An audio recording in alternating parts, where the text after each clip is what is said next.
For Laxmi Nagar. जैसा कि आप जानते हैं कि हम एक छोटा सा टॉपिक शुरू करेंगे, ब्लड होता क्या है और ब्लड के बेसिक इंट्रोडक्शन के बारे में। ब्लड जो होता है ना, इसकी स्टडी को बोलते हैं हेमेटोलॉजी। हेमेटो का मतलब होता है कि इसमें आयरन पाई जाती है, लॉजी का मतलब होता है स्टडी, यानी ब्लड की स्टडी को हम बोलते हैं हेमेटोलॉजी।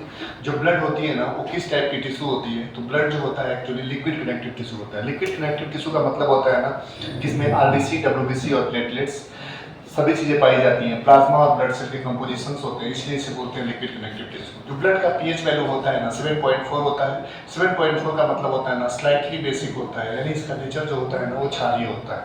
और ब्लड जो होता है 1 यूनिट ब्लड, 1 यूनिट ब्लड का मतलब होता है कि जब आप ब्लड बैंक में ब्लड डोनेट करने जाते हैं ना, तो डॉक्टर बोलता है 1 यूनिट ब्लड कितने ml के इक्वल टू होता है, तो होता है 450 ml। लेकिन जो एक ऑप्शन आता है नीट में ना, वो देता है 500 ml के आसपास में। एक एडल्ट के अंदर जो ब्लड का वॉल्यूम होता है वो होता है 5 to 6 लीटर। 5 से 6 लीटर ब्लड शुड भी होने चाहिए, ठीक है ना। इस बेसिस पे जो ब्लड का कंपोजिशन होता है ना, उसके बेसिकली दो कंपोजिशन होते हैं। एक कंपोजिशन होता है जिसको हम बोलते हैं प्लाज्मा। प्लाज्मा जो होता है ना, वो लिक्विड फॉर्म में होता है, जो 50 to 60% रेशियो में होता है। इट मीन्स मेरे कहने का मतलब है, अगर आपकी बॉडी में 5 से 6 लीटर ब्लड है और 100% इसके कंपोजिशन मेंटेन है, तो प्लाज्मा जो होना चाहिए ना 50 to 60%, अप्रॉक्सीमेटली 55% के आसपास में होना चाहिए। लेकिन जो ब्लड सेल होती है ना, ये होती है 40 to 50%। 40 to 50% का मतलब होता है कि ये अप्रॉक्सीमेटली होना चाहिए 45%, यानी 45% और यहाँ हो गया 55%, ये हो गया आपके 100% बराबर। यानी ब्लड में जो सबसे अधिक मात्रा होती है वो किसकी होती है, प्लाज्मा की। और प्लाज्मा जो होती है 55% के आसपास में होती है। अब देखिए, जो प्लाज्मा होता है ना, उसका बेसिक कंपोजिशन क्या होता है, तो प्लाज्मा बेसिकली बनी होती है प्रोटीन से, और जो प्रोटीन होती है ना उसमें 2 से 3% होती है। इस प्रोटीन में 2 प्रोटीन मेनली होती है, ग्लोब्यूलिन और एक होती है फाइब्रिन। तो ग्लोबुलिन और फाइब्रिन प्रोटीन कहाँ पाई जाती है, ये प्लाज्मा में पाई जाती है। इसमें वाटर का जो कंटेंट होता है 90 से 92% मीन्स 90 to 92% होता है। यानी प्लाज्मा में विच component is found in maximum amount water, और मिनरल्स होती है 1 to 2% जिसको इलेक्ट्रोलाइट्स बोलते हैं, जिसमें सोडियम और पोटेशियम जैसे मिनरल्स जो होते हैं ना वो इन्वॉल्व होते हैं। इसके अलावा जो प्लाज्मा होती है ना, उसके बेसिक फंक्शंस क्या होते हैं, तो प्लाज्मा का बेसिक फंक्शन जो होता है ना, वो पहला बेसिक फंक्शन होता है ना, वो होता है आपके ब्लड का जो पीएच होता है ना, ब्लड की पीएच को रेगुलेट करने का। यानी ब्लड का पीएच 7.4 के आसपास होनी चाहिए, यानी पीएच का रेगुलेशन करती है। सेकेंड कंडीशन जो प्लाज्मा का होता है ना, वो ब्लड में ऑक्सीजन की सप्लाई का रेगुलेशन करता है, यानी ऑक्सीजन की सप्लाई का नियंत्रण करने का कौन करता है, प्लाज्मा।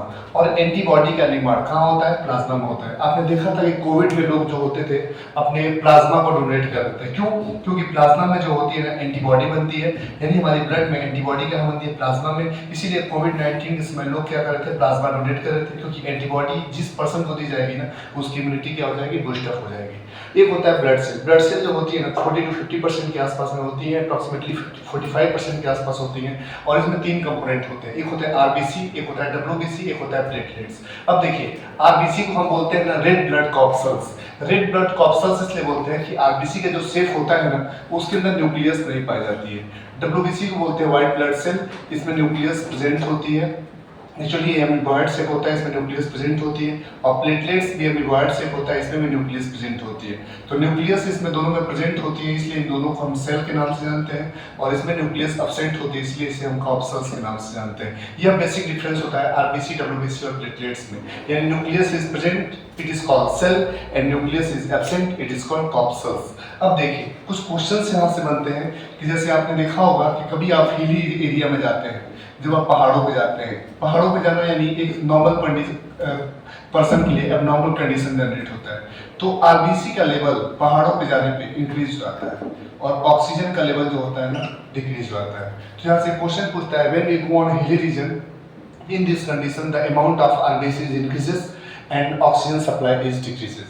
इसी के चलते एक बीमारी होती है हाइपोक्सिया, जिसमें ब्रीथिंग प्रॉब्लम होती है। लेकिन नॉर्मल कंडीशन में क्या होता है, RBC directly proportional to oxygen होता है, यानी आरबीसी आपकी बॉडी में जितनी होगी ऑक्सीजन का लेवल भी उतना ही होगा।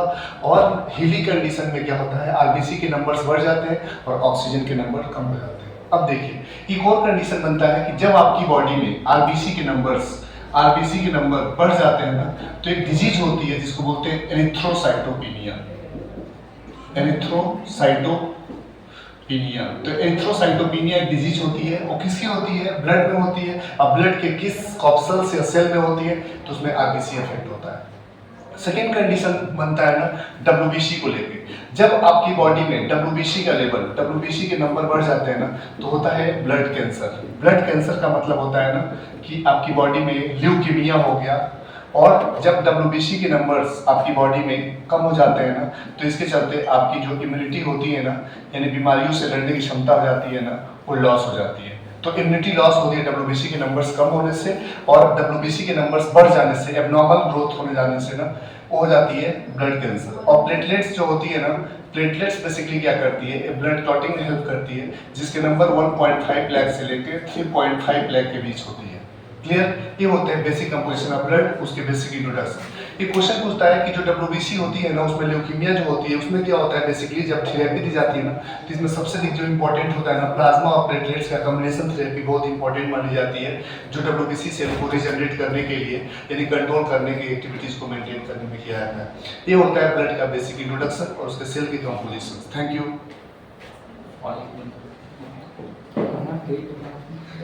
ठीक है सर, हम 10 मिनट के बाद